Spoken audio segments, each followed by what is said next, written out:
Alam ko na lahat tayo nagluluksa pa sa sabay na pagkawala ng mga magulang natin. Pero kailangan na kasi natin pag-usapan ang bagay na ito. Sang-ayon ako sa'yo, kuya. Hindi naman natin kailangan pang patagalin. Katulad ko, kailangan ko na rin umuwi sa amin. Hinihintay na ako ng pamilya ko. Total, lahat naman kayo sangayon.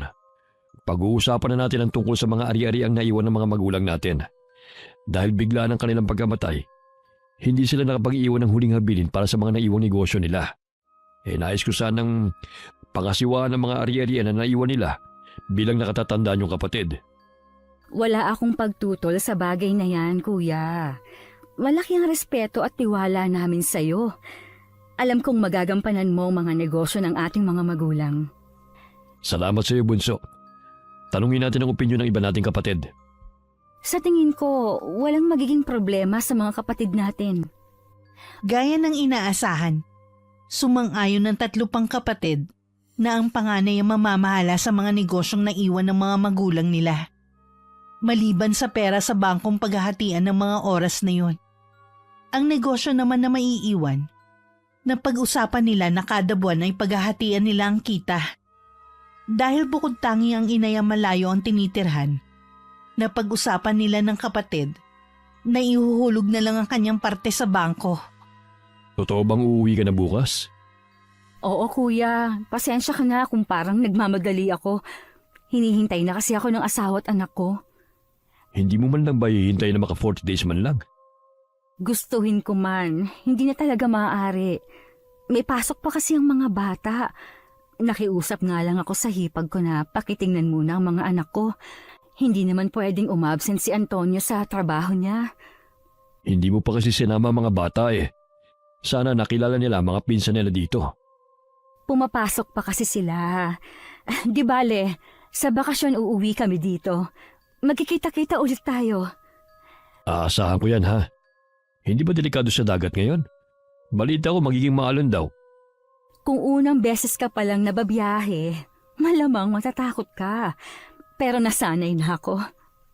Kung bakit naman kasi ang nagustuhan mo, yung nakatira sa tawid dagat pa. Naalala ko tuloy ang sinabi ng papa natin nung nabubuhay pa siya. Sabi niya, sa atin daw magkakapatid, ako daw ang may pinakamalakas na umiyak nung sanggol pa. Naging biruan pa nga nila ng mama na baka daw taga malayong lugar ang mapapangasawa ko. Tingnan mo nga naman ang pagkakataon. Oo nga, malimit ko yung marinig sa kanila. Paano ba naman? Buong gabi kang pumapalahon ng iyak. Sa araw naman tulog ka maghapon. Ang dami nating masasayang sandali na kasamang mga magulang natin. Nakaka-guilty lang kasi hindi ko napagbigyan ng hiling nila. May hinihiling ang mga magulang natin sa'yo? Yun nga, sabi ng mama, kung pwedeng lumipat na lang kami dito. Gusto daw nilang nasa malapit lang tayong magkakapatid sa kanila. Nangako pa nga sila na hahanapan nila ng trabaho ang asawa ko. Kaya lang, hindi ko na sila napagbigyan. Bakit hindi mo sila pinagbigyan? Kung tutusin tama naman. Gusto rin naman namin na makasama ka. Tuwing Pasko at ilang mahalagang okasyon kasi, bukod tanging ikaw lamang ang hindi namin nakakasama. Kaya nga eh. Ayaw din kasi ni Antonio na dito tumira. Tsaka, maayos naman kasi ang trabaho niya sa amin. Huwag ka na mag-guilty pa. Iyak naman na nauunawaan ka ng mga magulang natin. Basta mangako ka na lagi mo kaming dadalawin dito. Ngayong wala na ang mga magulang natin. Kahit pare-pareho na tayong pamilyado, ako na ang tatayuin yung magulang. Kung may problema ka, huwag ka mag-aatubiling tawagan ako, ha? Salamat, kuya. Alam ko naman na hindi mo kami pababayaan. Katulad ng mga bata pa kami. 10 taong gulang pa lang ako noon nang mamatay sa aksidente sa daan ng mga lolo't lola namin. Sa buong buhay ko, 3 beses ko lang sila nakita noon at nakasama. Masasabi ko mababait sila sa aming magkakapatid. Yun na rin ang huling nakita ng inay ang mga kapatid niya. Madalas ay tinatawagan na lang niya ang mga ito sa cellphone. Gaya rin ang pangako ni Tio Norberto. Sa bangko na lang niya ipinapadala ang parte ng mama ko sa mga negosyong naiwan ng kanilang mga magulang. Kasalukuyang kaming nasa high school ng kuya ko At nasa huling taon naman ng elementarya ang bunso naming kapatid. Nang dapuan ng malubhang sakit ang aming ama. 3 taon din siyang naglabas-pasok sa ospital. Pero hindi rin siya gumaling hanggang maratay na lamang siya sa higaan. Dahil sa pagkakasakit ng ama namin, natigil na rin siya sa pagtatrabaho. Dahil mga nag-aaral pa kami at ang nanay namin ay hindi maaaring magtrabaho, ang tanging pinagkukunan namin ng panggastos ay ang binibigay nun ni Tio Norberto. Nasa kuleyo kami nun ng kuya ko. Nang tuluyan ng bawian ng buhay ang ama namin. Mukhang malalim na naman ang iniisip mo, Martina. Kayo po pala, Nay. Nagbabalik tanaw lang po kasi ako. Nagmana ka talaga sa lola mo na mahilig magbalik tanaw sa nakaraan. Kamusta na po kaya ang mga kapatid nyo? Nakausap ko si Kuya Lucas nung isang araw. Maayos naman daw silang lahat. Pare-pareho daw silang abala sa maliit na negosyo nila. Mabuti pa sila. May naipundar na mga ari-arian. Pasensya ka na anak ha. Naubos sa mga ari-arian na naman ako sa mga lolo't lola mo dahil sa pagkakasakit ng tatay nyo. Naku, Nay. Hindi naman po ako nagsisisi na napunta lang halos kay Itay ang pera natin. Naiintindihan naman kita.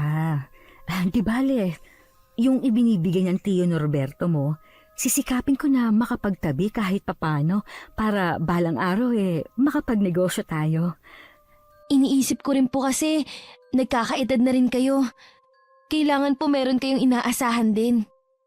Naiisip ko rin nga yun. Tsaka malapit na rin magkolehiyo ang bunso mong kapatid. Ayoko namang ipaako sa inyo ng kuya mo ang pagpapaaral kay Tope. Wala naman pong kaso yun sa amin ni Kuya. Alam ko naman yun. Pero ako na ang bahala sa kapatid ninyo. Ako ang may obligasyon sa kanya.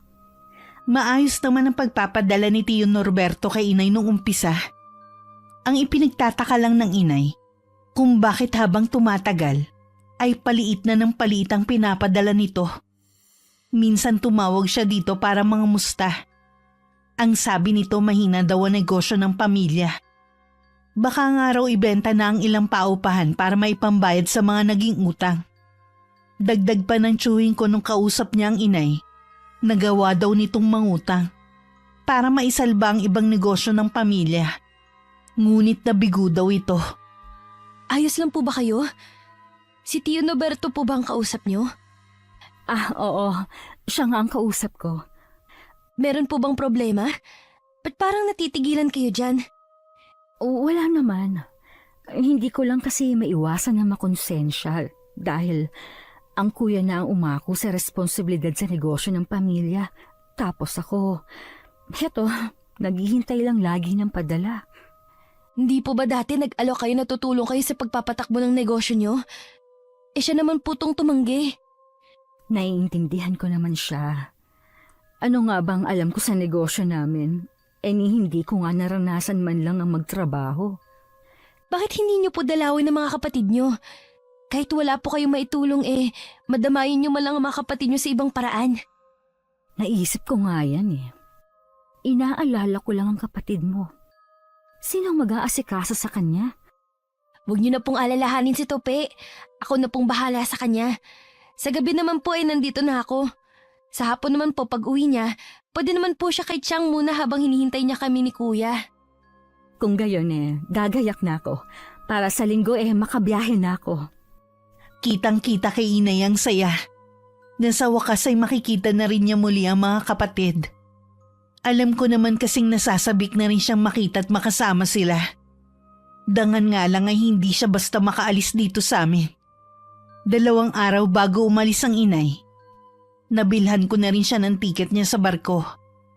Ako na rin ang bumili ng mga ipapasalubong niya sa mga kapatid niya at mga pamangkin. Wala ka na bang nakalimutan, Nay? Wala na siguro.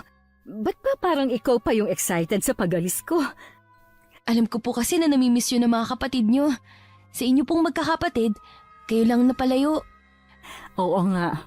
Nagplano naman kami ng tatay nyo na lumuwas noon. Ang kaso nga, inabot na rin ang pagkakasakit niya.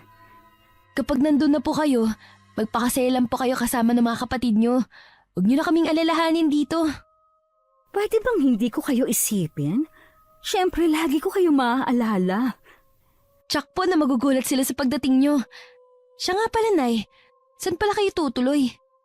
Di sa lumang bahay namin. Sa pagkakaalam ko, nandun pa rin ang katiwala namin. Ay, namimiss ko na ang bahay na yon. Kung saan kami lumaki at nagkaisip na magkakapatid.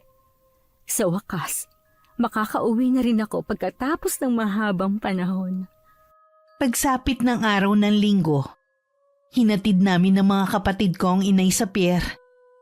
Hanggat hindi umaalis ang barkong sinasakyan niya, hindi kami umuwi na magkakapatid. Ang inay naman, kahit batid na nakakapagod ng kanya magiging biyahe, mula nang umandar ang barko, hindi na mapalis-palis ang pagkakangiti niya sa kanyang labi.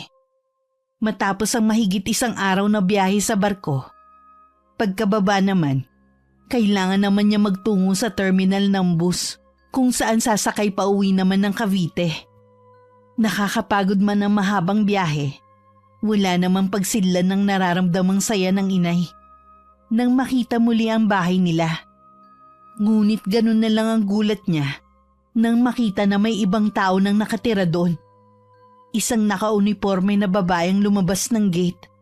Kaya naman tinanong niya ito. Mawalang galang na po sa inyo.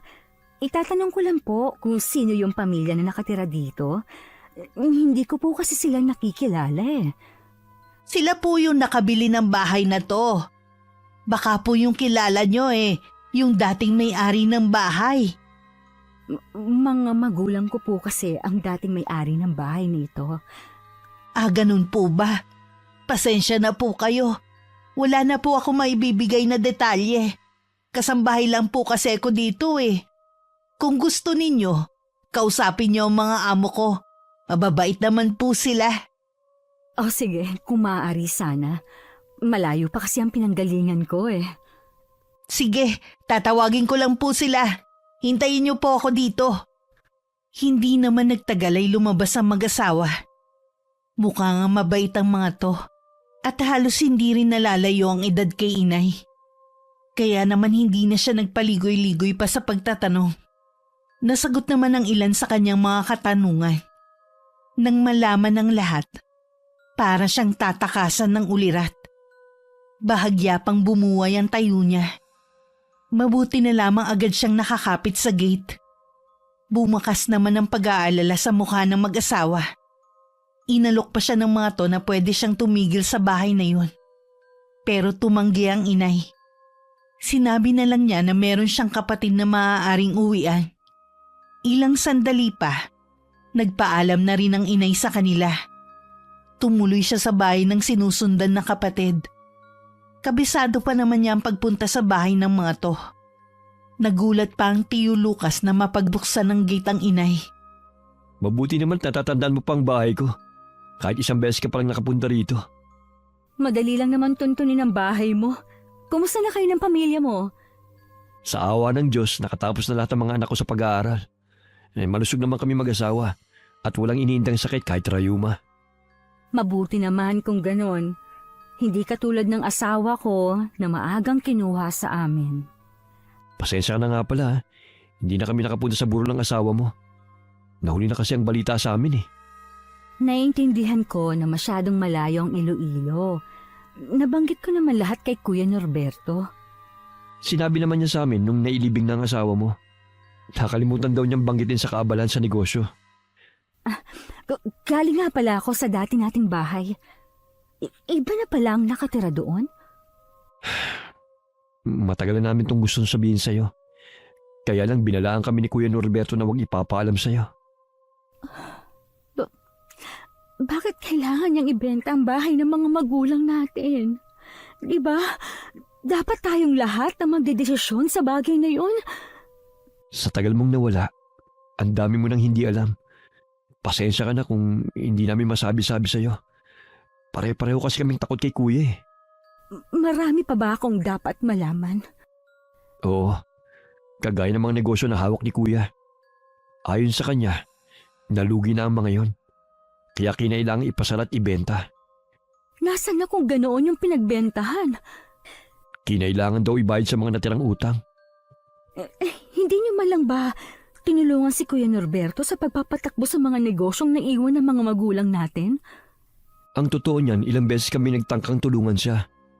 Pero lagi niyang sinasabi na kaya naman daw niya. At hindi niya kailangan ng tulong. Kaya pala dumalang na siyang magpadala sa akin. At hindi na ganun kalaki. May problema na pala siya sa negosyo. Ang mabuti pa, wag lang muna natin pag-usapan yan. Magpahinga ka muna. Alam kong pagod ka sa mahabang biyahe.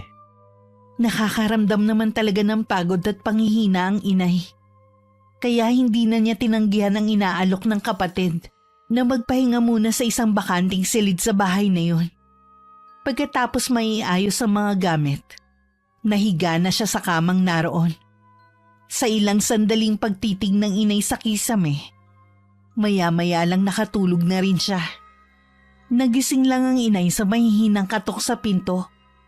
Pupungas-pungas pa siyang bumangon. Hindi niya alam kung gaano katagal siyang nakaidlip. Ang nakangiting hipag niya ang napagbuksan niya. Nakahanda na raw ang hapunan. Sumabay na siya sa pagpunta sa kusina. Naabutan niya ron ng 3 kong pinsan na nagmano pa pagkakita kay inay. Mga binata ng mga anak mo, kuya. At katatangkad pa. Nagmukha tuloy akong unano. Nagmana sa pamilya ng asawa ko. Pasensya na nga pala. Napahaba ang tulog ko. Nako, huwag mong isipin yun.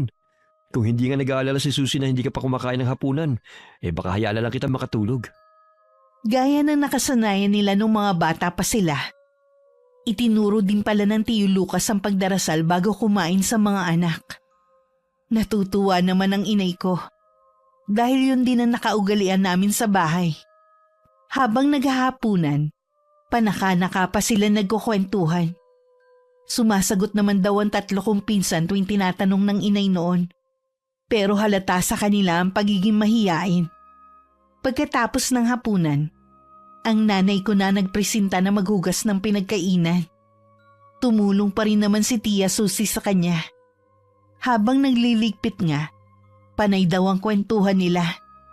Para bang hindi lumipas ang maraming taon. Ganun pa din daw kabait makitungo ang asawa ni Tiyo Lucas. Hindi ka ba pinapapak ng lamok dito? Aha? Ay, ikaw pala, kuya. Hindi naman. Mahangin kasi kaya siguro walang lamok. Kumusta na pala mga anak mo? Hindi ba kayo nahihirapan doon? Balita ko, liblib na baryo ang tinitira nyo doon. Maayos naman kami ng mga bata doon. Tsaka hindi kami pinababayaan ng pamilya ng asawa ko doon. Kahit wala na si Antonio. Mabuti naman kung ganun. Kung magtatagal ka, pwede ka dito sa amin hanggang gusto mo. Salamat kuya sa mainit na pagtanggap niyo sa akin sa bahay na to. Kapatid kita. Natural lang nakupkupin kita. Lalo't wala na ang bahay ng mga magulang natin. Sina Kuya Erwin kaya at Ate Sonia, kumusta kaya sila? Maayos naman ang lagay nila.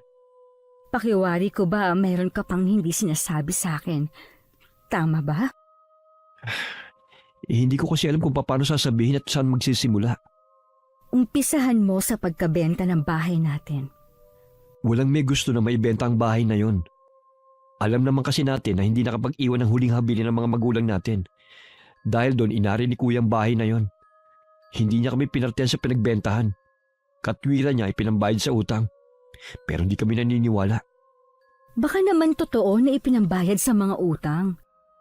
Naging ganid na sa pera ang kapatid natin. Sinolo niya na ang pera ng mga magulang natin na dapat lahat tayo nakikinabang. Ano? Totoo ba yan? Yung mga negosyo na sinasabi niyang nalugi, totoo kaya? Wala kaming sapat na ebidensya pero alam kong hindi totoong nalulugi na ang mga yon. Kakausapin ko ang kuya. Kailangang malinawan tayong lahat. Hindi maaaring wala tayong makuhang pera sa mga ari-arian ng mga magulang natin. Sasamahan kita, bukas na bukas din. Nang gabing yun puno ng alalahanin ng inay. Hindi siya agad makatulog. Punong-puno ng pangamba ang dibdib niya sa paghaharap nila ng kapatid niya.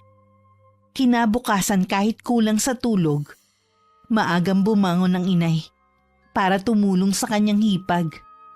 Naging tamilmil din siya sa pagkain ng almusal. Pagkatapos nilang kumain, gumayak na silang magkapatid para puntahan ang bahay ni Tio Norberto.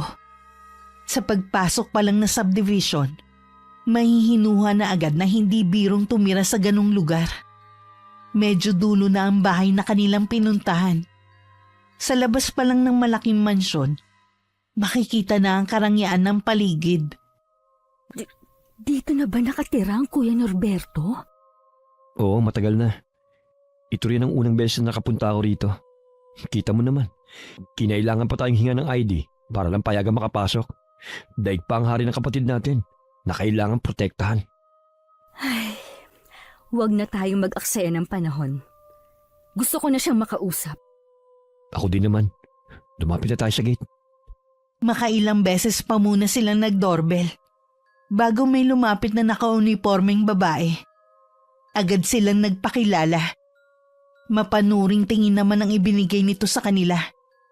Tila pinagdududahan ang kanilang pagkatao. Hindi mo ba narinig ang sinabi ko? Mga kapatid kami ni Kuya Norberto. Sabihin mo sa kanya na harapin niya kami at gusto namin siyang kausapin. Huminahon ka ng Miranda. Hindi mo kailangang mainis sa babae. Paano? Kasambahay lang naman siya dito kung tignan tayo. Daig pa nating namamalimos. Miss, pwede mo bang sabihin sa kapatid namin na nandito kami? Gusto lang namin siya makausap. Wala naman imik ang babae na tumalikod sa kanila. Napapabuga naman ang hangin ng Tio Lucas. Ang inay naman, salubong ang mga kilay na nakasunod ng tingin sa papalayong kasambahay. Hindi pa talaga tayo pinapasok. Ganun ba kahigpit dito?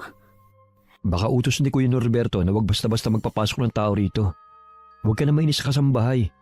Sumusunod lang naman siya sa utos ng amo niya eh. Yung tingin niya kasi ang nakakainis eh. Alam mong malaki ang respeto ko sa mga kasambahay.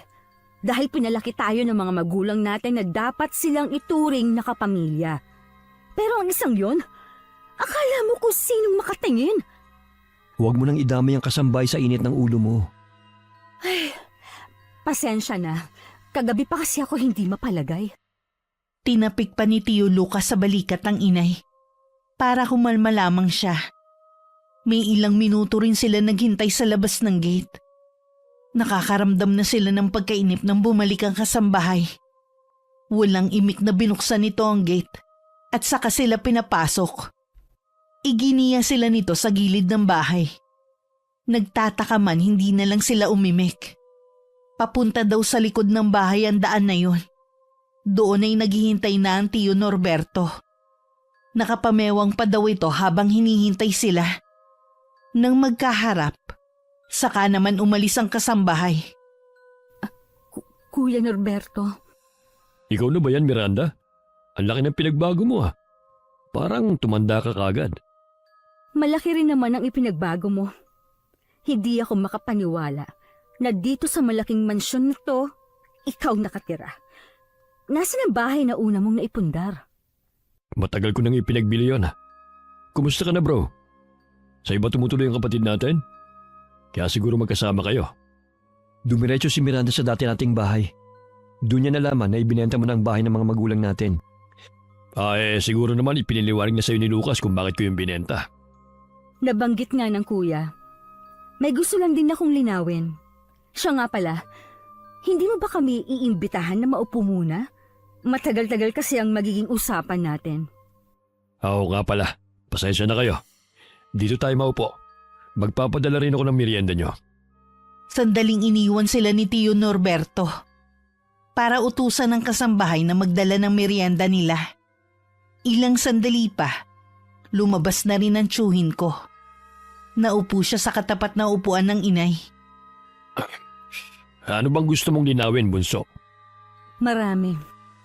Una na doon kung bakit kailangan mong ibenta ang bahay ng mga magulang natin na hindi ipinapaalam sa amin. Wala kasi akong pagpipilian eh. Umaasa ako na baka maisalba ko pa ang ibang negosyo ng pamilya. Sana, kahit sa iba na lang nating kapatid, sinabi mo ang plano mo. Bakit kailangan ko pang ipaalam sa inyo ang desisyon ko? Baka nakakalimutan nyo. Ako ang panganay. Karapatan ko na magdesisyon nang hindi na kailangan ipaalam sa inyo. May karapatan din kami sa bahay na yon. At sa iba pang ari-arian na naiwan ng mga magulang natin. Saka? Bakit? May katibayan ba kayo na may karapatan kayo sa ari-arian na yon? Wala ngang naiwan na last will and testament ang mga magulang natin. Kaya bilang panganay, ako ang mas higit na may karapatan sa mga ari-arian na yon. Sabihin mo nga ang totoo, kuya. Talaga bang nalugi ang mga negosyo ng pamilya? Imposible na wala man lang natira kahit kaunti. Wala na ang mga negosyo ng pamilya. Pinilit ko yung isalba sa loob ng ilang taon. Pero wala talaga. Ba't hindi mo kagad sinabi sa amin? Sana nakagawa kami ng paraan. Ano magagawa nyo? Ha? Ang alam nyo lang, isahod ang mga palad nyo. Tuwing ibinibigay ko ang kaparte nyo sa negosyo, na ako naman nagpapakahirap. Bakit kasi hindi mo maipaliwanag kung paano nalugi? Ano nga magagawa mo, ha? Ikaw na mahina ang loob kahit noon pa? Hindi mo kailangang insultuhin si Kuya Lucas. Gusto lang naming malinawan sa kung anong nangyari. Paulit-ulit na lang kayo eh. Ang sabi ko nga nalugi. Nasaan ang katibayan sa mga sinasabi mo, kuya? Pinagdududahan nyo ba ako, ha? Pinag-iisipan nyo ng hindi maganda?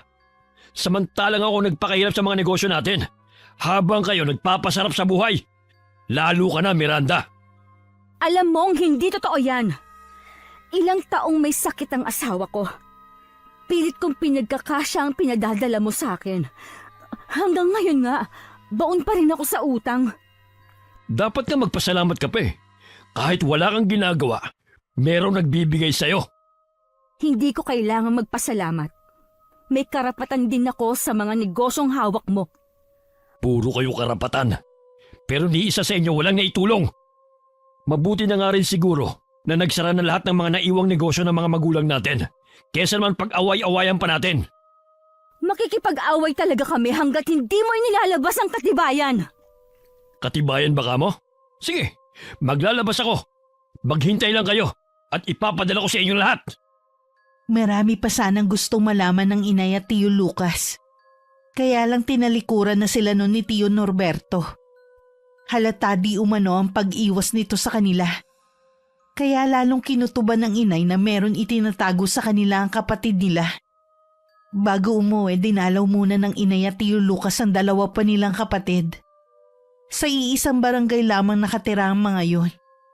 Napansin agad ng inay ang payak na pamumuhay ng mga to. Kumpara sa mansyon na tinitirhan ng kanilang kuya Norberto. Pagka-uwi, hindi maiwasan ng inay na mapaiyak na lamang. Walang magagawa ang pagluha mo. Paanong nagitiis ni kuya ang mga kapatid natin? Samantala siya, nakatira sa malaking bahay na yon at napapalibutan ng mga kasambahay. Sa totoo lang, ilang beses na nilang kinausap si kuya. Ilang beses na nilang kinausap si kuya sa opisina nito. Pero walang nangyari. Pinagbantaan pa sila na oras na bumalik doon, ipadadampot na sila sa pulis. Ganun na ba kalaki ang pinagbago niya? Iba nagagawa ng pera sa tao. Hahayaan na lang ba natin? Wala man lang ba tayong gagawin? May palagay kami na hindi naman totoo na nalugi ang mga negosyo natin. Napag-alaman kasi namin na may mga lupa pa siyang binili. Tsaka, paano masasabi na nalulugi na siya? Saan galing ang perang pinapagawa niya sa mansyon? Yun din ang ipinagtataka ko. Maghintay pa tayo. Kung hindi niya maipakita ang katibayan na nalugi nga ang mga negosyo na hawak niya, magsasampa tayo ng kaso sa kanya. Hindi ganun kadali ang sinasabi mo. Mahabang proseso din yan. Saan tayo kukuha ng pambayad sa abogado kung sakali? Tusong kapatid nating yun. Bago pa tayo kumilos, tsak nakagawa na siya ng paraan. Tuluyan na napaiyak ang inay nung mga panahon na yun. Dahil sa kawalan ng pag-asa. Naghintay pa sila ng 3 araw. Pero walang ipinadala na kahit ano ang Tio Norberto. Kaya naman napilitan silang magkapatid na puntahan muli ang Tio Norberto. Ngunit pagdating doon, sabi ng kasambahay wala ang pamilya at nasa ibang bansa. Paano niya na-attempt na magbakasyon habang naghihirap ang mga kapatid niya? Wala na tayong magagawa, Miranda. Ipagdasal na lang natin ang mga ginawa niya. Madaling sabihin yan sa'yo, kuya. Dahil wala ka nang iniintindi. Pero paano ang Kuya Erwin? Nakita mo naman ang kalagayan niya. May sakit ang anak niyang bunso. Hindi makapagpa-opera dahil walang pera. Si Ate Sonia, nagtiyatsaga sa pagtitinda ng gulay sa palengke. Dahil imbis na mayroon sana siyang sariling negosyo o pera, wala siyang magamit na puhunan. Sa tingin mo kaya hindi ako nasasaktan sa mga nangyayari sa mga kapatid natin? Ayaw na lang kasi nila ng gulo. Kaya mas pinili na lang nilang manahimik. Ipaglalaban ko kung ano ang para sa atin. Hindi maaaring siya lang ang makikinabang sa lahat ng pinaghirapan ng mga magulang natin. Nagtagal pa ng 1 buwan ang inay sa Cavite noon. Makailang beses siyang bumalik sa bahay ng kapatid niya. Hanggang matsyempohan niya na naroon ito. Sa muli nilang paghaharap, naging mainit ang kanilang pagtatalo. Hindi ako aalis dito hanggat hindi mo binibigay sa akin ang parte ko at ng mga kapatid natin. Sino ka para utusan ako, ha? Kung meron mang may karapatan sa lahat ng ari-arian ng mga magulang natin, ako lang dapat. Ako ang kasama ni na Papa noon para maiangat ang mga negosyo na pinundar niya. Samantalang kayo, walang ginawa noon kundi ang magsaya kasama mga barkada niyo. Wala kang karapatan na sumbatan kami. Pwes umalis ka na. Wala kang makukuha sa akin kahit isang kusing. Ubus na ang pera mo sa akin. Naibigay ko na lahat sa'yo noon pa. Maawa ka naman sa amin, kuya. Lalo na kina Ate Sonia at Kuya Erwin. Alam mo naman siguro ang pinagdadaanan ng pamilya nila. Wala akong pakialam sa nangyayari sa kanilang kamalasan. Talaga bang binago ka na ng pera? Ha? Ganyan ka na ba? Kaganid, kuya? Na kahit maghirap kami ng mga kapatid mo, ayos lang, basta ikaw nasa maayos na kalagayan? Naaawa ka sa kanila? E di ikaw ang tumulong sa kanila. Wala akong magagawa para matulungan sila. Ang sama mo! Anong klase kang kapatid? Wala kang kwenta! Siguro naman nasagot ko na ang lahat ng gusto mong malaman. Makakaalis ka na. Huwag ka na muling babalik dito. Kuya, teka lang naman. Mag-usap pa tayo. Huwag mo muna akong talikuran. Kuya! Parang wala raw narinig nun si Tio Norberto sa pagmamakaawa ng inay. Sa kabila ng pagtataboy sa kanya, makailang ulit pa siyang nagpunta at nagmakaawa. Hanggang nung huling pagpunta niya, ipinadampot na siya nito sa mga pulis. Dahil mababaw lang ang kaso ng inay, agad naman siyang napalaya. Hindi naman sa pinagtatabuyan kita. Pero sa tingin ko, mas makakabuti kung umuwi ka na lang sa inyo. Natatakot kasi ako sa pwedeng gawin sa'yo ni Kuya Norberto eh. Halimaw na ang kapatid nating yon. Pinaglalaban ko lang naman ang sa tingin kong tama. Meron pa naman akong naitatabi na pera dito. Nag-usap na kami ni Susie. Pumayag siya na ibigay na lamang namin yun sa'yo. Gamitin mo ang pera na yon para makapagbagong buhay kayo ng mga anak mo. Ako na rin ang bahala kina Ate Sonia at Kuya Erwin. Napakabait mo talaga, Kuya Lucas. Samantalang ng mga bata pa tayo. Ikaw ang pinakapilyo sa ating magkakapatid. Naaalala ko pa kung paano mo gawa ng kapilyuhan ng mga kasambahay natin noon. Naaalala mo pa pala ang bagay na yon. Alam mo ba, minsan kapag naiisip ko ang kalagayan natin ngayon, para mas gusto ko na lang na bumalik sa pagkabata ulit. Oo nga, kahit madalas mo akong paiyakin noon. Tapos si Kuya Norberto ang lagi kong tagapagtanggol. Ngayon, siya na ang nangaapi sa atin. Hindi pa rin ako nawawalan ng pag-asa na balang araw hihipuin siya ng Panginoon para magbago. Sana nga, Kuya. Paano yan? Sa makalawa, babalik na ako ng Iloilo. Sana, ikaw naman ang dumalaw sa akin doon. Dadalawin kita ron kasama ang pamilya ko. Tsak na magugustuhan niyo doon ni Ate Susie. Tahimik at sariwa ang hangin. Yayayain ko rin sina Ate Sonia at Kuya Erwin na dalawin ka sa inyo. Aasahan ko, Kuya, ang pagdalaw niyo sa akin, ha? Mahigpit pa nun niyakap ni Tio Lucas ang inay. Naging madamdamin ang kanilang paghihiwalay. Dahil batid nila na matatagalan pa muli bago sila magkita. Dumating ang araw ng pag-uwi ng inay sa amin. Hinatid pa siya ng mag-asawa sa May Pier. Kakaibang lungkot ang nararamdaman nila pareho ng mga sandaling yun. Hindi rin daw maipaliwanag nun ng inay kung bakit kakaiba ang nararamdaman niya. Parang gusto niyang humagulgol ng iyak. Niyakap na lang daw niya ng mahigpit ang mag-asawa bago nagmamadaling tumalikod. Dahil hindi naman nagpasabi ang inay na uuwi na siya ng ganung araw. Nagulat ako nang bigla siyang dumating sa bahay namin. Bakit hindi po kayo nagsabi na uwi kayo? Di sana nasundo ka namin. Ayoko na kasing makaabala pa. Tsaka kaya ko naman umuwi mag-isa. Kamusta po ang pagkikita niyo ng mga kapatid niyo? Tsak na hindi na kayo gustong pakawalan. Nagtagal kasi kayo dun eh. Ay, saka mo na ako usisain. Ayusin mo muna yung mga pasalubong ko sa bag. Magpapahinga muna ako, ha? Hindi kasi ako masyadong nakatulog sa barko. Sige po, Nay. Pahinga po muna kayo.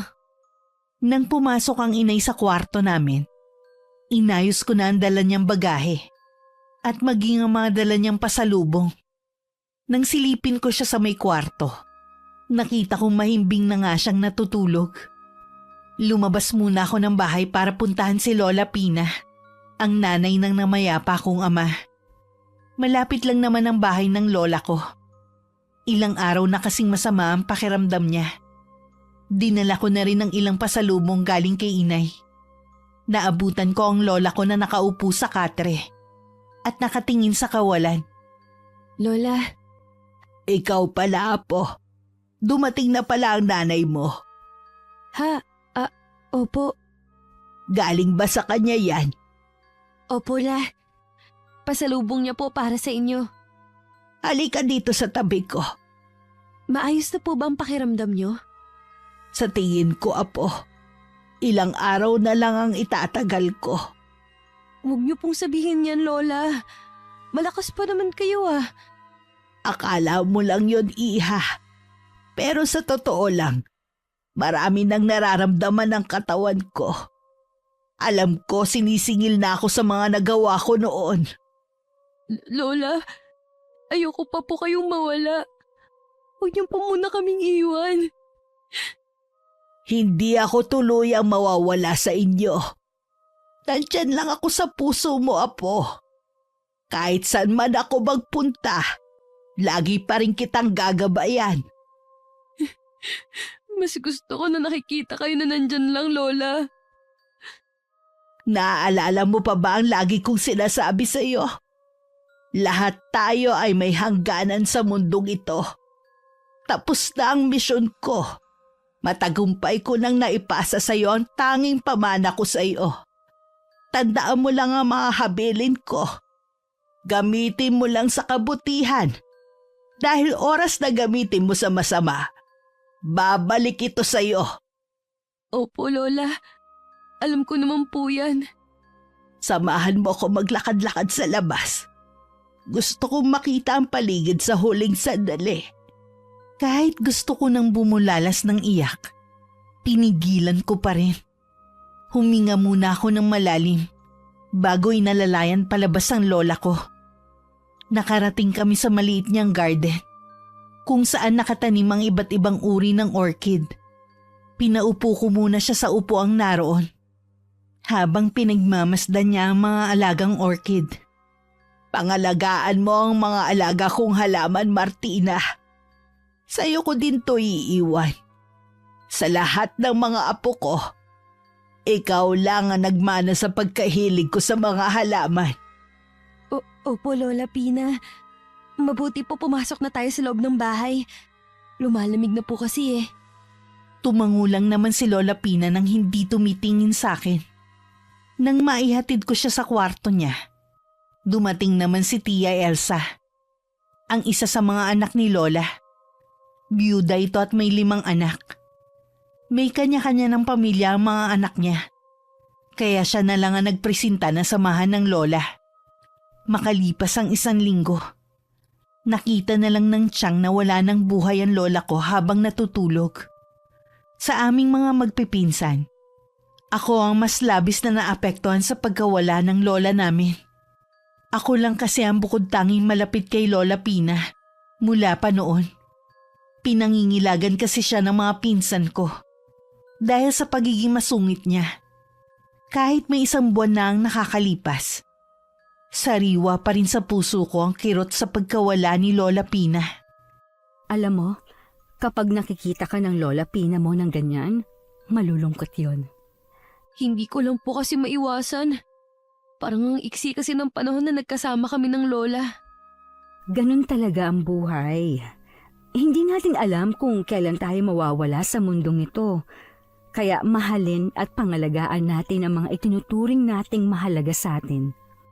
Kaya nga po na nagpapaalam na si Lola Pina, hanggat maaari gusto ko lang nasa tabi lang niya ako palagi. Kahit ba kailan, hindi ka natakot sa lola mo?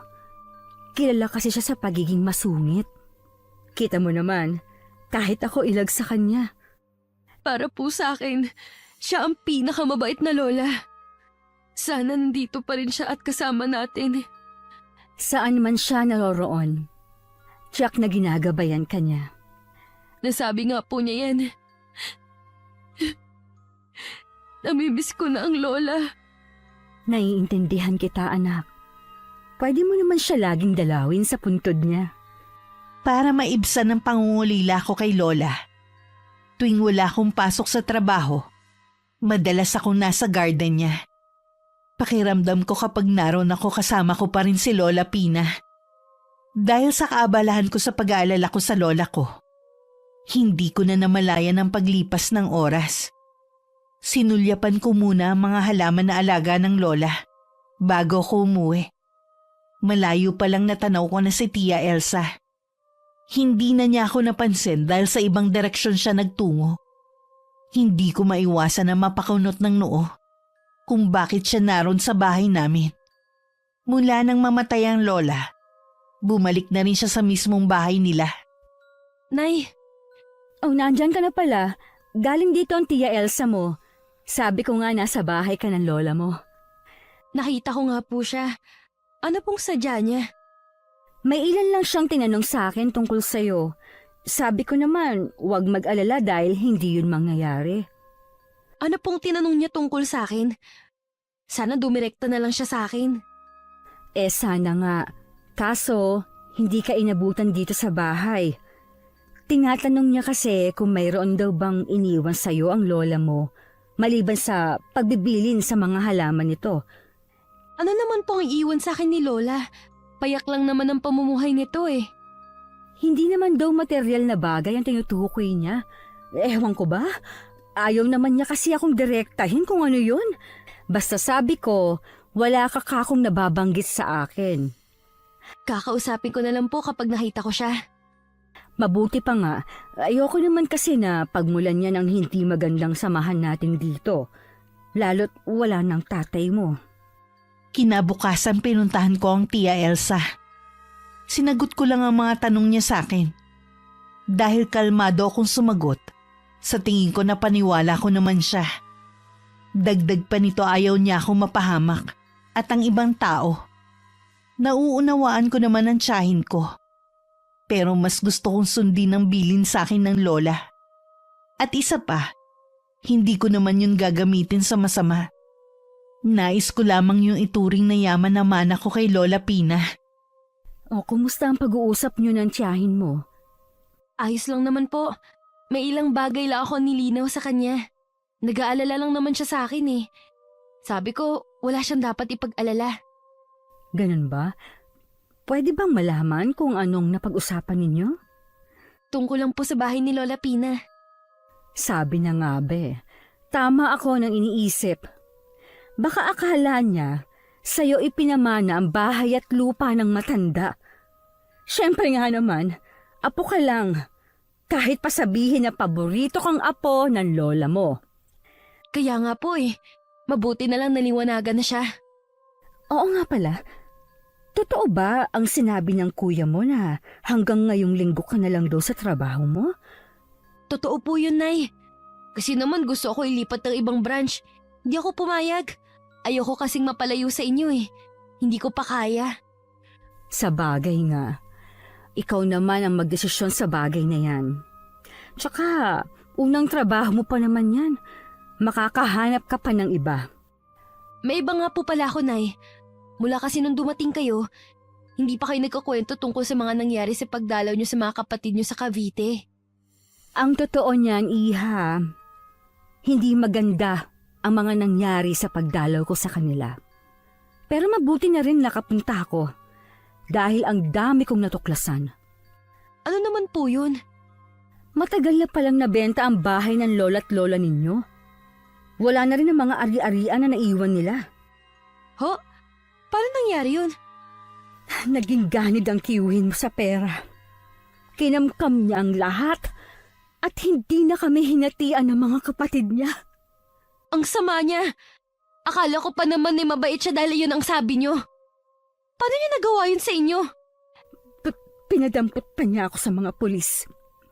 Dahil sa pangungulit ko sa kanya, inakusahan niya ako ng panggugulo. Mabuti na lang tinulungan ako ng Tio Lucas mo. Nagawa niya yun sa inyo? Oo, ang laki na ng ipinagbago niya.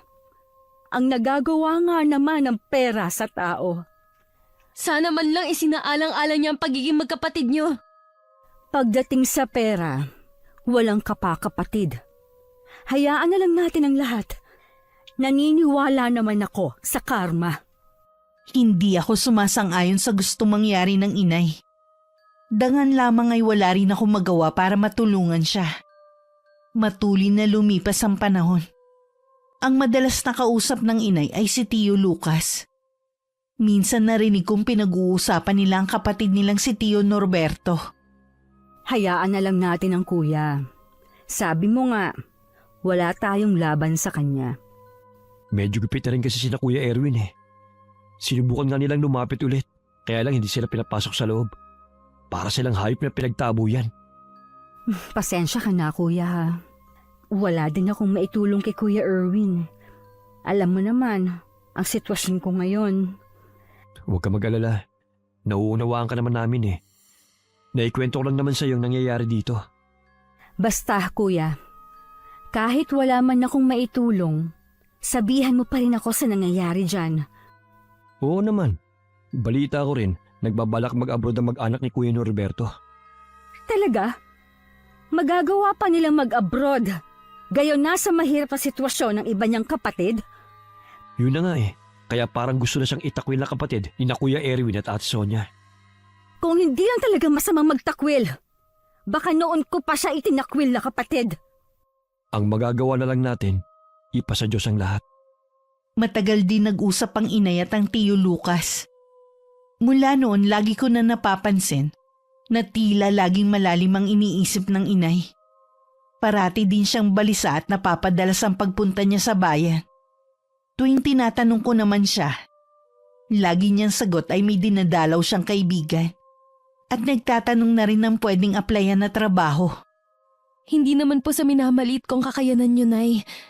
Pero ano po bang alam niyo sa pagtatrabaho? Hindi po ba buong buhay niyo sa bahay lang kayo?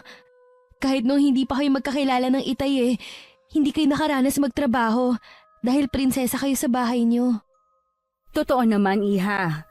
Kaya lang, naiinip kasi ako dito sa bahay. Tsaka, paubos na kasi yung naitatabi kong pera. Gusto ko na kahit papaano ay makatulong dito sa bahay. Hindi po ba sabi ng kuya siya nang bahala muna? Tsaka naghahanap naman po ako ng bagong trabaho eh. Gusto ko rin kasing magtrabaho. Wala na naman ang tatay ninyo eh. Sana, wag mo rin akong pigilan. Sige na nga po. Pero dapat po yung magaan lang Yung hindi kayo mahihirapan. Oo anak, salamat at naiintindihan mo ako. Nakahanap na muli ako ng trabaho. Hindi nga lang kalakihan ng sahod, pero ayos na rin yun. Ang inay naman ay patuloy sa paghahanap ng trabaho. Madalas pa rin siyang pumunta sa bayan. Hindi na rin ako nagtatanong pa dahil abala na rin ako. Wala ni isa sa aming magkakapatid na nakakapansin sa malaking pagbabago sa ina namin. Minsan pumunta ako ng bayan. Kalahating araw lang ang pasok ko noon dahil wala ang boss ko. Nagbilin siya na pwede nang isara muna ang shop. Habang naglalakad papuntang sakayan, nakita ko ang inay na naglalakad na tila wala sa sarili. Ilang beses ko kasi siyang tinawag pero hindi niya ako pinansin. Naisip ko na lang na sundan siya. Nagulat ako na sa ospital siya papunta. Sinundan ko siya hanggang sa loob pero hindi ko na siya nakita pa. May ilang minuto rin kasi bago ko siya nasundan para hamigin ang sarili ko.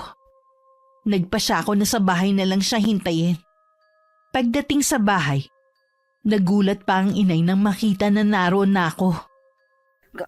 Kanina ka pa ba, Iha? Oo, Nay. Nakita ko po kayo sa bayan kanina. Pumasok po kayo sa ospital. Anong ginagawa niyo doon? Ha? Nakita mo pala ako. May sakit po ba kayo? Wala. May dinalaw lang akong kaibigan na ospital. Sigurado po ba kayo dyan? Oo naman. Bakit naman ako magsisinungaling sa'yo? Nag-aalala po kasi ako sa inyo eh. Akala ko po may sakit na kayo. Naalala ko lang biglang itay. Kaya bigla akong kinabahan kanina. Alisin mo na yung pag-aalala mo. Wala akong sakit. Napanatag naman ako sa sinabing yun ng inay. Hindi na rin siya naghanap ng mapapasukan. Dahil nahihirapan na rin dahil sa edad niya. Araw yun ng linggo. Wala ang inay. Ako at bunso ko lang na kapatid ang naiwan sa bahay namin. Si kuya naman ay nagpunta sa kabilang barangay para dalawin ng nobya. Habang naglilinis ako ng kwarto, nakita ko ang napakaraming gamot sa drawer ng inay. Meron din dun mga reseta, envelope kung saan nakalagay ang x-ray niya, at resulta ng laboratory niya. Habang binabasa ko ang isang papel, ang pagkunot ng noo ko'y napalitan ng imbing pag-iyak. Gusto kong humagulgol ng iyak, pero inaalala ko ang kapatid ko. Tsak nang magtatanong ito. Nang mahamig ko ang sarili ko, ibinalik kong muli ang mga papel sa drawer. Nung dumating ang inay, pinilit kong maging kaswal sa harapan niya. Noon ko lang napansin ang pagbagsak ng katawan niya. Madali rin siyang hingalin at nanlalalim ang mga mata. Marahil hirap siyang makatulog. Yun siguro ang dahilan kung bakit laging pumupunta to ng bayan para magpatingin sa ospital. Nay, pwede ba kitang makausap? Oo naman. Tungkol ba saan? Alam ko na po. Ha? Ano bang nangyayari sa'yo, bata ka? Anong alam mo na? Na may malubha kayong sakit. Paano mo nalaman ang lahat?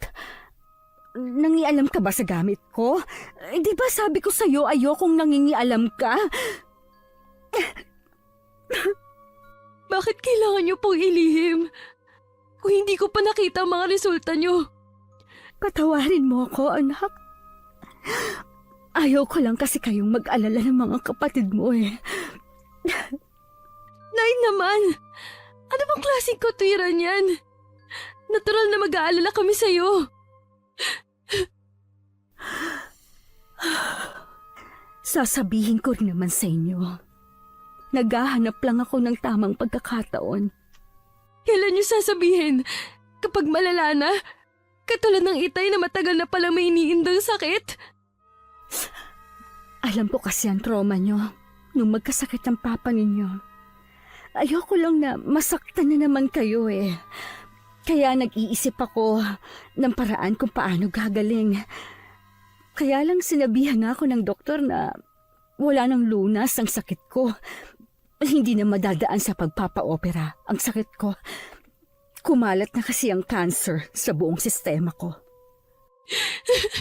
Hindi yan totoo, Nay. Patawarin mo ako kung hindi ko naagapan ang sakit ko, ha? Hindi ko naman kasi alam. Akala ko, simpleng ubo lang at dala lang ng malamig na panahon kaya parang nananakit lagi ang likod ko. Hahanap po tayo ng paraan, Nay. Ilang doktor na ang tumingin sa akin. Ang gusto ko na lang ay makasama kayo ng mga kapatid mo. Yung mapagsilbihan ko kayo habang malakas pa ako. Marami akong gustong sabihin. Kaya lang napahagulgol na lamang ako at sabay sugod ng yakap kay inay. Buong buhay ko nun lang ako nakaramdam ng takot. Na baka magising na lang ako. Wala na kaming ina. Nang araw ding yun ipinagtapat na rin ng inay sa dalawa kong kapatid ang sakit niya. Nung una napatulala na lang sila. Hanggang mapaiyak na lamang. Naging madamdamin ng gabing yun para sa amin. Dahil mahal ang gamot ng inay, napilitan na kaming lumapit sa lahat ng mga kamag-anak namin. Kahit hikaw sa buhay ang ilan, nagbigay pa rin sila ng kahit konting tulong. Dumating na rin sa oras na hindi na tumatalab ang mga gamot ng inay. Pinayuhan kami ng doktor na isailalim sa chemotherapy ang inay. Mahal yata yun, anak. Baka lalo tayong mabaon sa utang. Huwag niyo na pong isipin pang bagay na yun. Ang utang mababayaran natin. Mas mahalaga po na gumaling kayo. Pasensya na kayo, ha? Imbis na ako yung umaagapay sa inyo, ako pa yung nagiging pabigat sa inyo ng kuya mo. Nay, obligasyon po namin yun. Hindi dahil tumatanaw kami ng utang na loob, kundi dahil mahal namin kayo. Gusto pa po namin kayo makasama ng matagal. Napakaswerte ko talaga sa inyo. Kami rin naman po eh. Swerte sa inyo ng itay. Dahil halos 1 buwan nang nasa ospital ang inay, lumaki ang bill namin. Baon na rin kami sa utang. Maging ang kuya ko ay baon na ng utang sa mga katrabaho at sa mismong boss niya. Nagpadala na rin ng tulong si Tio Lucas, pero hindi pa rin naging sapat para sa mga gamot na kailangan bilhin. Kaya naman labag man sa loob ko, nagpasya ko na lumapit kay Tio Norberto para humingi ng tulong o di kaya'y kunin ang parte ng pera ng inay. Buo na ba talaga ang desisyon mo, anak? Baka kasi kung ano ang gawin niya sa'yo. Malay niyo naman magbago na siya kapag nalaman niyang may malubha kayong sakit. Maawa siya at ibigay ang parte niyo. Sana nga, anak. Pero huwag kang pupunta sa kanya ng mag-isa. Magpasama ka sa Tio Lucas mo. Yun naman po talaga ang plano ko.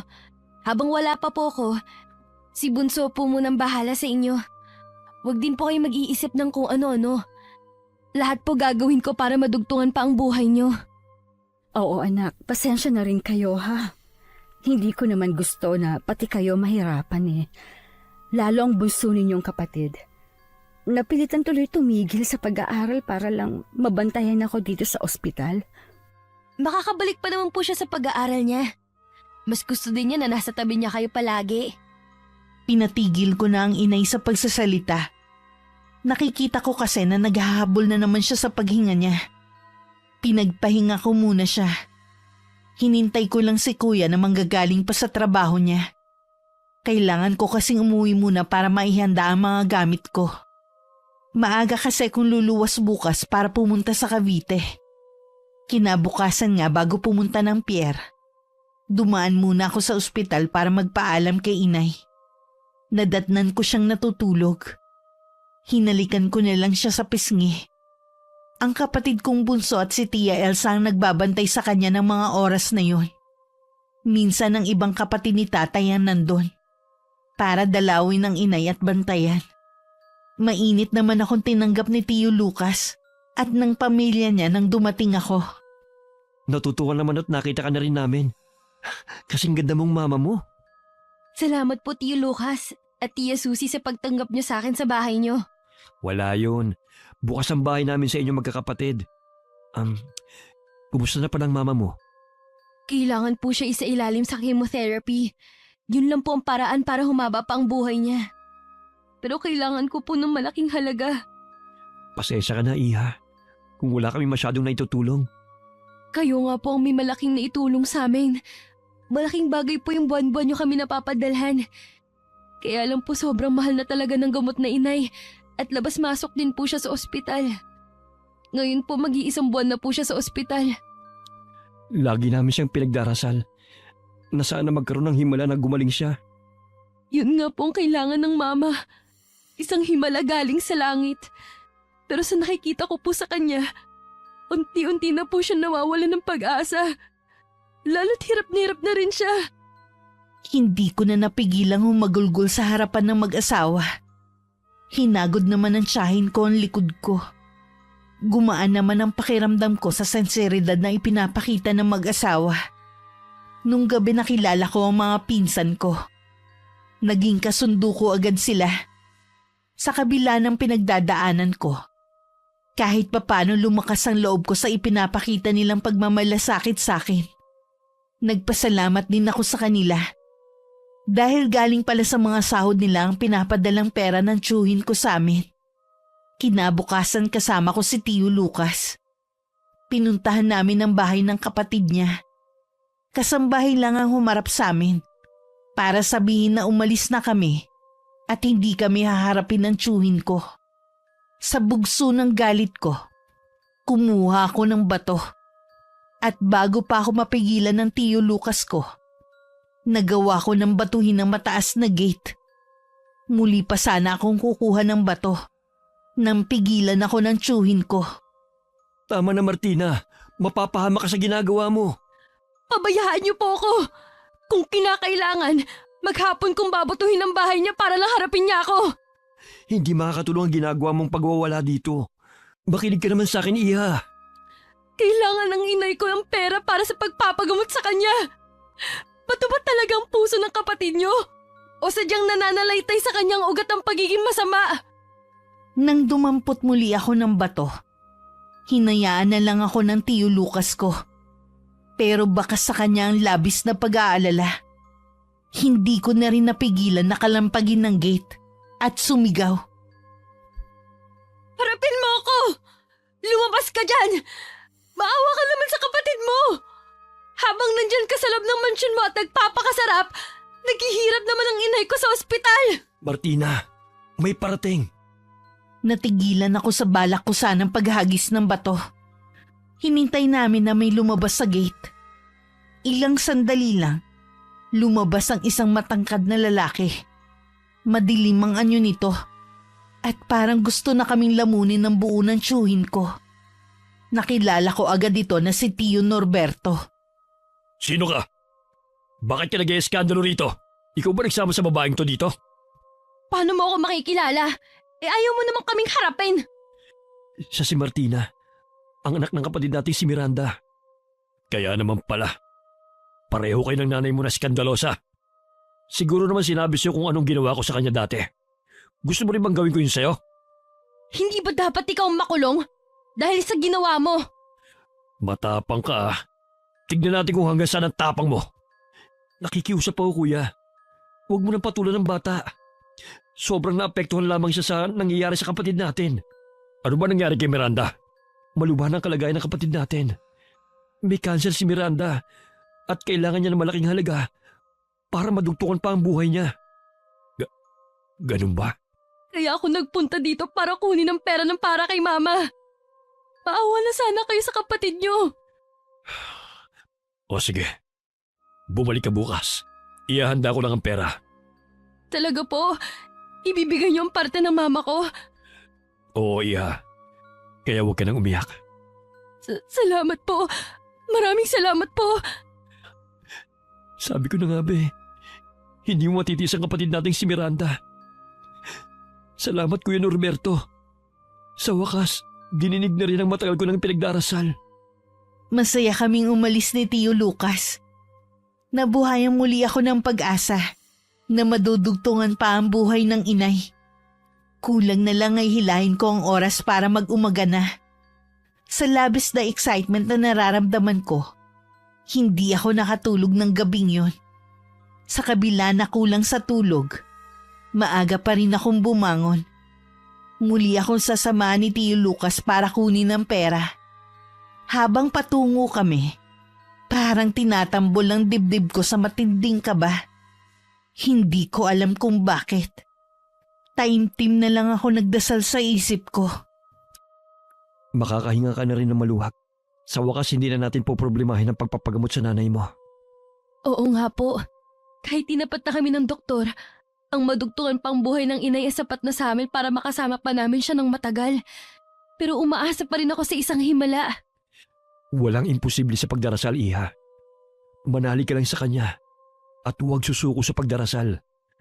Balang araw, ibibigay rin niyang hinihiling mong himala. Ilang minuto na lang. Malapit na kami sa bahay ng tiyuhin ko. Nagpapawis na rin ang mga kamay ko sa matinding kaba.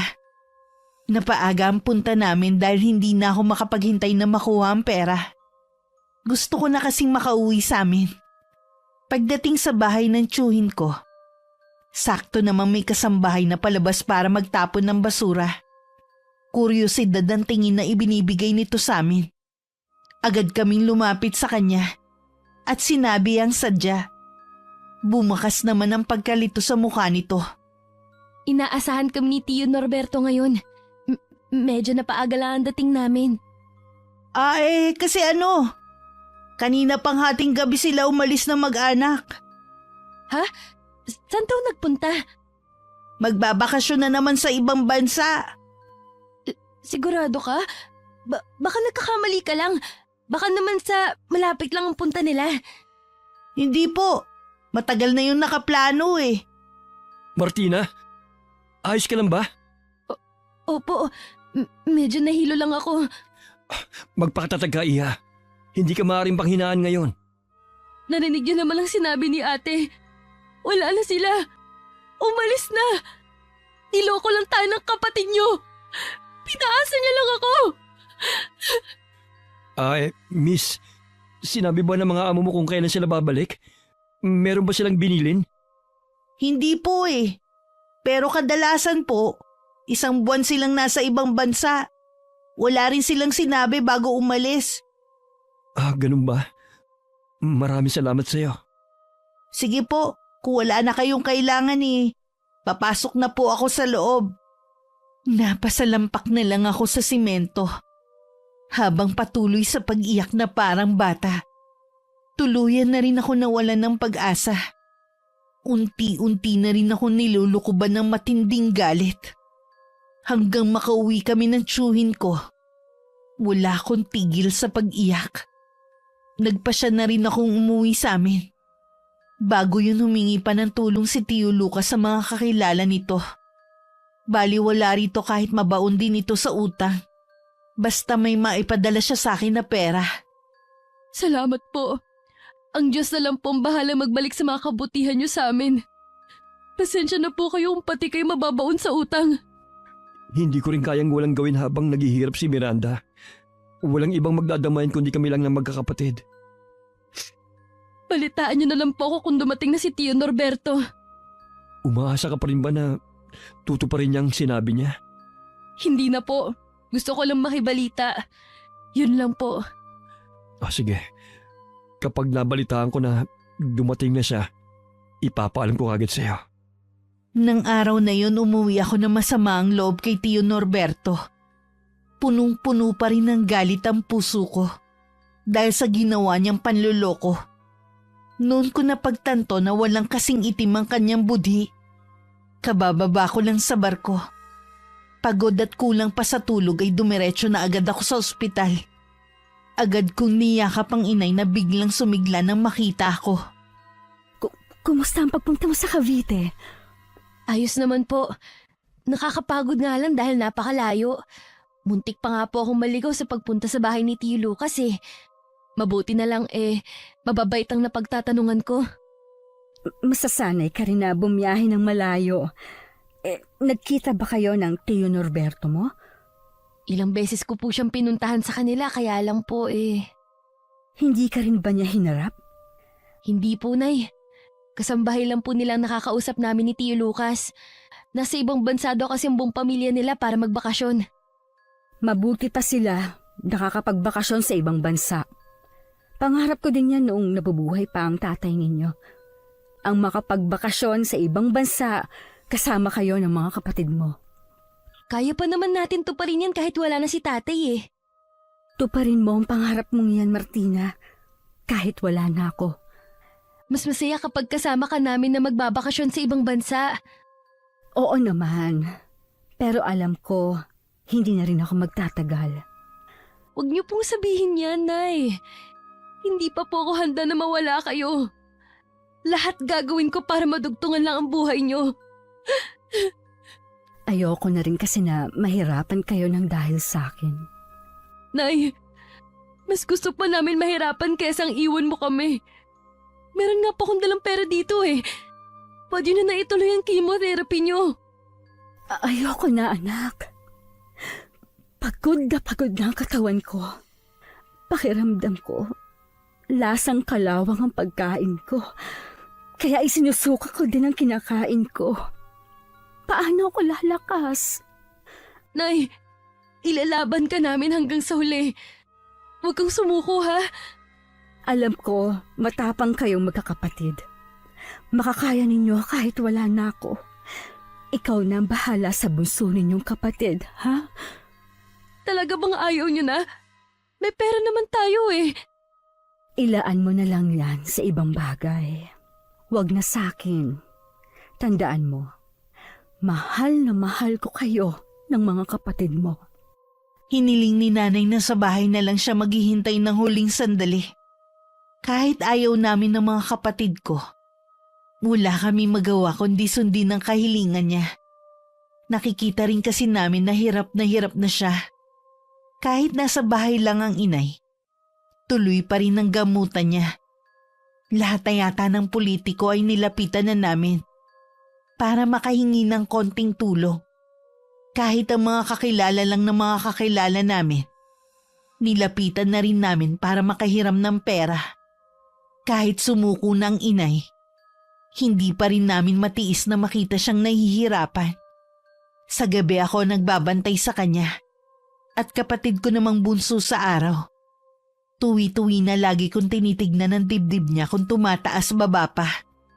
Ganon din kasi ang ginagawa ng inay noy. Nangangitay naman ang nakaratay sa sakit. Bakit hindi ka pa nagpapahinga, Martina? Hindi pa po ako inaantok eh. Huwag mong kalilimutan ang bilin ko, ha? Bilang nag-iisang babae, ikaw na ang bahala sa mga kapatid mo. Opo, Nay. Marami bang bituin sa langit ngayon? Opo. Gusto niyo bang buksan kong bintana para makita niyo? Hindi, anak. Tulungan mo na lang akong tumayo at makalapit sa bintana. Sige po. Inalalayan ko nga ang inay na makarating sa may bintana. Ilang hakbang lang naman yun mula sa kinahihigaan niya. Magkatabi naming pinagmasdan ng mga bituin sa langit. Habang nakaakbay ako sa kanya, maya-maya naramdaman ko na lang ang paghilig ng kanyang ulo sa balikat ko. Bumigat din ang pagkakasandal niya sa akin. Nay, balik na po kayo sa higaan, ha? Walang tugon mula rito.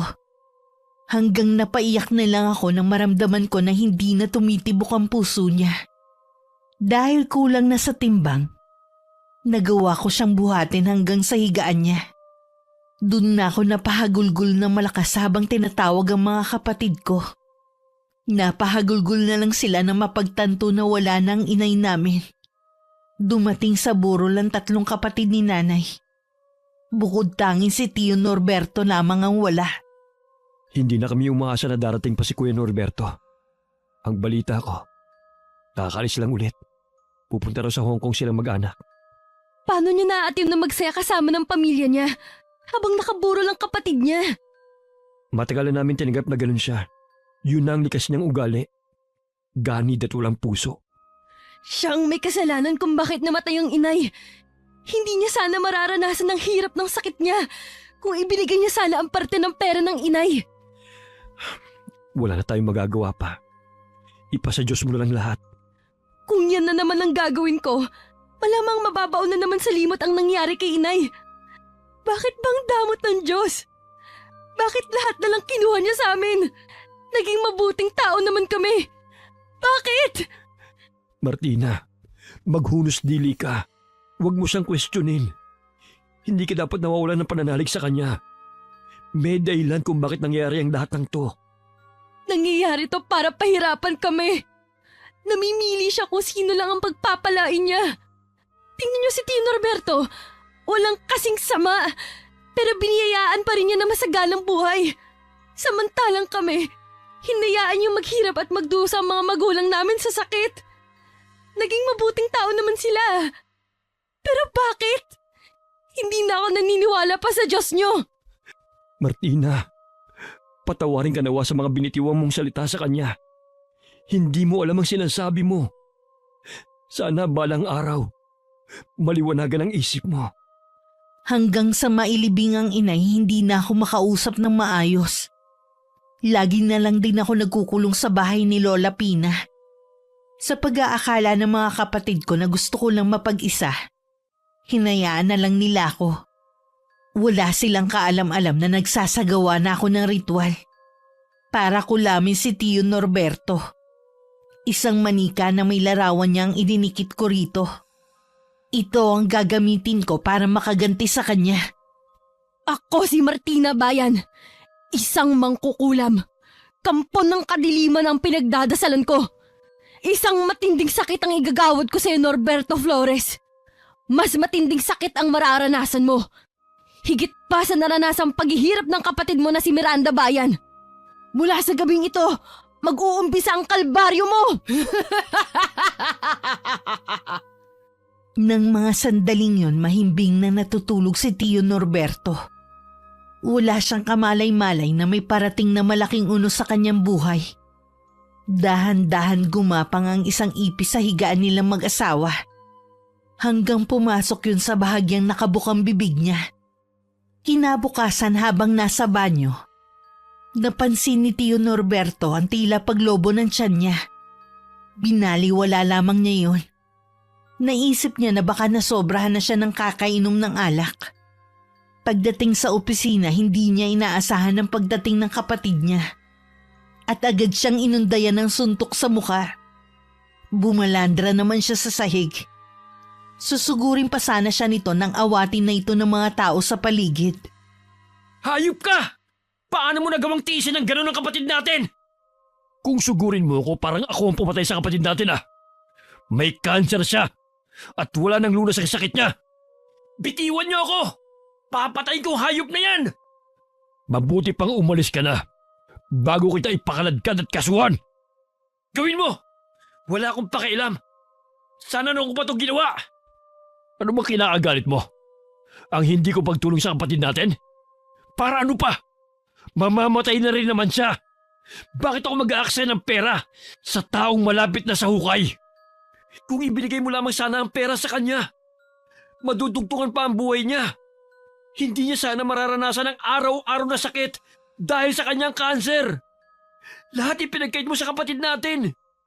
Maging ang payapang pagpanaw. Sana habang buhay kang huwag patahimikin ang konsensya mo. Hintayin mo ang karma na maningil sa'yo. Palabasin yung taong yan at huwag na huwag nang papapasukin dito. Talagang aalis ako at hindi na muling tutungtong sa lugar na ito kung nasa ng pinakawalang pusong taong nakilala ko. Ikinahihiya kitang maging kapatid.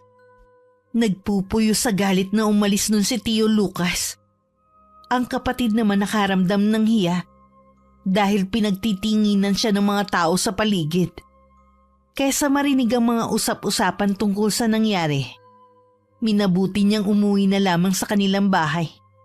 Nang maghubad ng damit, noon niya napansin na mas lumaki pa ang tiyan niya. Tingin niya parang gumagalaw yun. Inilihim na lang niya yun sa kanyang pamilya para hindi na sila mag-alala. Nang mga sumunod na araw, kung kailan nasa opisina siya, parang lobo sa laki ang tiyan niya. Pinagtitinginan tuloy siya ng mga tauhan niya. May nangahas na magtanong kung ano nangyayari sa kanya, pero sininghalan lang niya to. Kahit ang kanyang asawang si Gladys ay napansin ang paglaki ng tiyan niya. Baka kailangan mo na magpatingin sa doktor. Hindi na normal ang laki ng tiyan mo eh. Daig mo pa ang buntis. Natatakot kasi ako sa magiging resulta. Huwag kang matakot. Nandito lang ako sa tabi mo. Kahit ano pang sabihin ng doktor, mananatili ako sa tabi mo. Kinakabahan man, nagpasama na rin si Tio Norberto sa kanyang asawa sa ospital. Nang nandun na sila, biglang bumalik sa normal na laki ang tiyan niya. Wala rin nakita na diferensya sa pagsusuri sa kanya. Ngunit pag uwi muli sa bahay, biglang lumaki na naman ang tiyan niya. Ano ba nangyayari sa akin? Para akong pinaglalaruan. Huminahon ka. Maghahanap tayo ng magaling na doktor. Kung kinakailangan sa ibang bansa tayo maghahanap. Iba ang pakiramdam ko eh. Pakiwari ko may gumagalaw sa loob ng tiyan ko. Maaaring imahinasyon mo lang yon dahil sa sobrang pag-aalala mo. Pumunta nga sa ibang bansa ang mag-asawa para maghanap ng magaling na doktor. Pero kahit ang mga to, walang nagawa para pagalingin ang tiyuhin ko. Lalo pang lumala ang kalagayan nito nang makauwi. Tigilan na natin ang paghahanap ng magaling na doktor. Mauubos lang ang pera natin. Pero hindi nila ako mapapagaling. Sumusuko ka na ba agad? Narinig mo naman ang sinabi nila, hindi ba? Kakaibang sakit na dumapo sa akin. Wala ngang pangalan ng sakit ko eh. Pag-aaralan lang nila ang katawan ko. Ikaw ang bahala. Pero sana isipin mo kami ng mga anak mo. Hindi namin kakayanin kung mawawala ka sa amin. Natatakot din naman ako kung alam mo lang. Gabi-gabi, pakiramdam ko sinusundo na ako ni kamatayan. Minsan hindi ko maiwasan na isipin na baka karma na to sa'yo.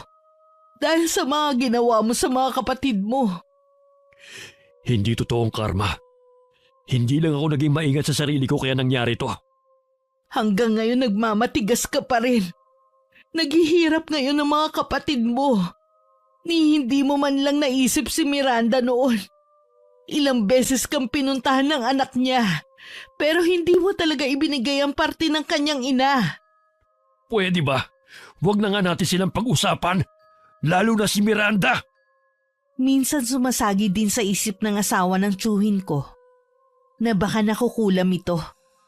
Pero wala naman siyang naiisip na gagawa nun kung sakali. Pero kung sakali na totoo ang kanyang hinala, buo sa isip na hindi niya mapapatawad ang taong gumagawa nun. Naniniwala kasi siya na kahit gaano pa kasama ang ginawa ng tiyuhin ko, walang sino man ang may karapatan na gantihan ito sa ganung paraan. Sa paglipas ng mga araw, lalo kong pinapahirapan ng tiyuhin ko. Lalo din lumalaki ang tiyan nito. Buong katawan niya kumikirot dahil habang palaki ng palaki ang tiyan niya, nababanat ang balat nito. Sa gabi hindi niya maiwasan ang mapahiyaw na lang sa matinding sakit na nararanasan. Hindi na rin niya magawang tumayo at maglakad mag-isa dahil lagi siyang natutumba dahil sa bigat ng dinadala. Hindi rin maiwasan ng mga anak na mainis tuwing nagigising ang mga to sa pagsigaw niya sa gabi. Hindi tuloy maiwasan ng tiyuhin ko na magdamdam sa mga to dahil hindi man lang niya nakitaan ng pagmamalasakit sa kanya. Minsan na nga lang akong puntahan ng mga anak mo dito sa kwarto. Galit pa dahil naaabala ko daw ang pagtulog nila. Pagpasensyahan mo na ang mga anak natin. May mga trabaho din kasi sila bukas. Siyempre mga pagod.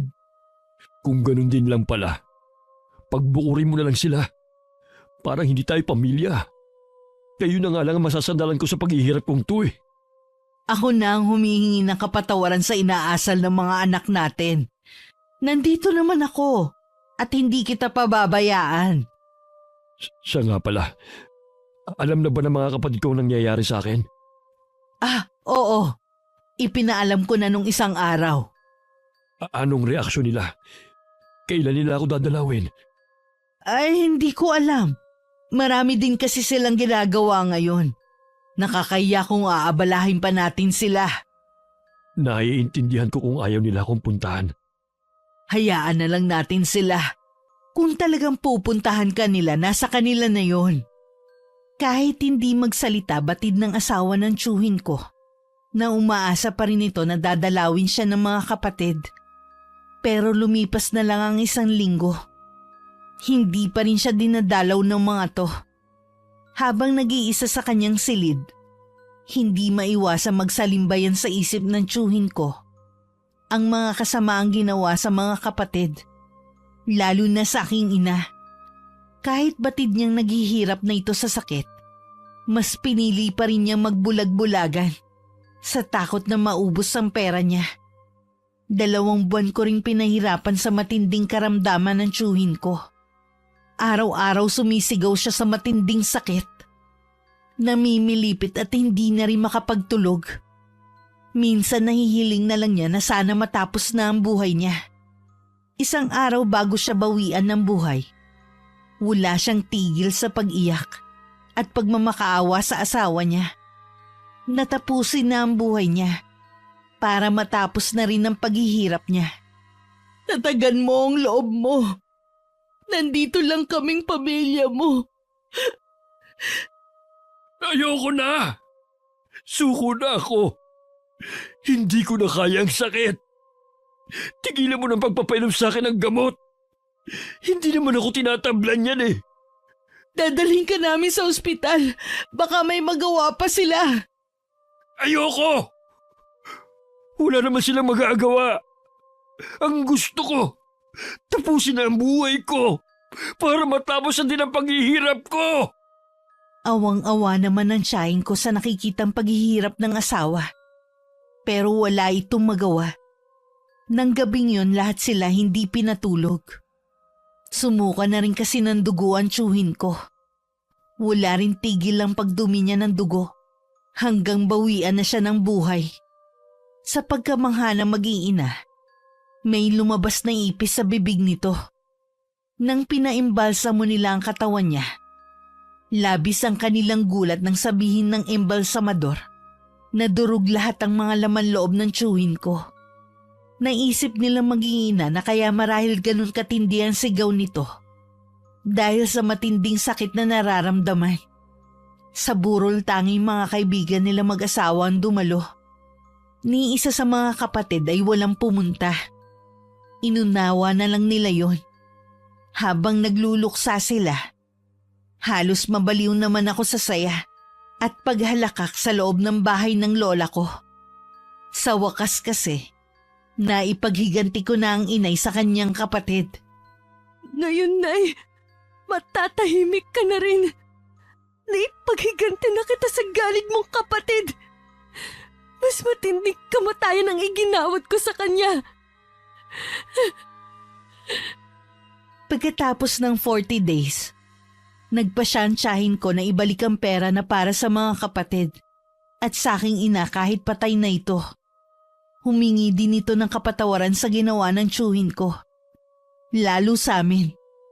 Dahil hindi naman ako likas na masama, nakonsensya pa rin ako sa ginawa ko sa tiyuhin ko. Nagpasama ako kay Tiyo Lucas sa bahay ni Tia Gladys para ipagtapat ang ginawa ko sa asawa niya. Sabi ko na nga ba, tama ang hinala ko na may kumukulam sa asawa ko. Ikaw pala yun. Paano mo nagawa ang kasuklam-suklam na bagay na yun? Alam mong kasalanan yun sa Diyos. Patawarin niyo po ako. Nagsisisi ako dahil sa ginawa ko. Pinagbabayaran ko na ngayon ang ginawa kong yun. Sana nakinig na lang ako sa payo sa akin ni Tio Lucas. Naipasa Diyos na lamang ang lahat. Nabulag ako na matinding galit. Kaya ako yung nagawa. Pasensya ka na, Martina. Hindi ko alam kung kailan kita mapapatawad. Sa ngayon ayoko munang makita ka. Bumalik ako sa Iloilo na dala ang bigat sa dibdib ko. Pero alam kong tama lang yun sa akin. Dahil nakagawa ako ng malaking pagkakamali. Nagawa kong questionin ng Panginoon. Nagawa ko siyang talikuran. At magalit sa panahong sinusubok niya ako. Naisip ko na parusa niya ang pagkakaroon ko ng sakit na leukemia. Pero maluwag ko tong tinatanggap. Ang taning sa akin ng doktor ay 6 na buwan hanggang 1 taon na lang ang itatagal ko. Naalala ko din ang sinabi ni Lola Pina ko.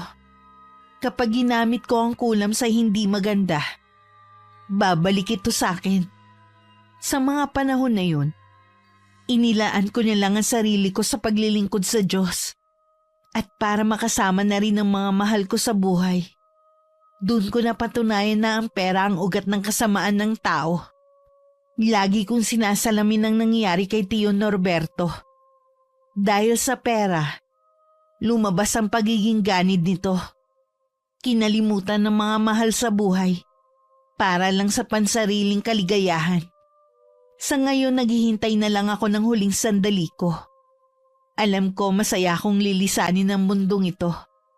Dahil nagawa ko ng patawarin ng mga taong nagkasala sa akin. Ganon din ang sarili ko. Wakas. Alam ko na lahat tayo nagluluksa pa sa sabay na pagkawala ng mga magulang natin. Pero kailangan na kasi natin pag-usapan ang bagay na ito.